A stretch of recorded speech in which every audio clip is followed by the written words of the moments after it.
Okay. Okay, hi guys! Nandito kami ngayon sa Hong Kong kasama ko Sir Francis.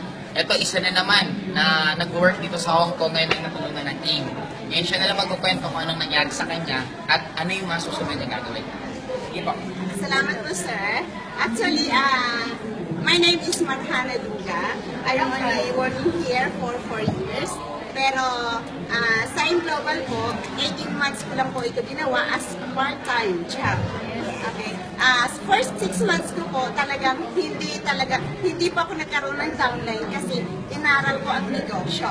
After that, doon na po talagang humataw na talaga ako kahit na busy ako sa trabaho, sa amo ko.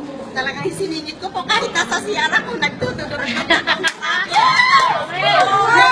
kumita po ako ng 100K from January 1 to January 27. Palakpakan po natin ang Ngayon 2014 siya. Opo. Ito na po, pauwi ako sa January 4. 14 na po ako. February 4. February 4, sorry. February 4 po.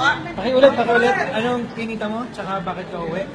Uwi na po ako para full-time mag-global kasama ng aking pamilya. Salamat po! Guys, imagine mo ang ginagawa ng AIM. Hindi ka lang tutulungan na bumalik kung hindi uuwi ka na talaga at permanent ka nang hindi ka na babalik dito sa Hong Kong. Kaya kung nangyari to sa kanya, expect nyo sa inyo na maniniwala at gagawin ng tamang AIM. Mangyari din sa inyo yung nangyari sa kanya. Our Thank you po. Thank you for the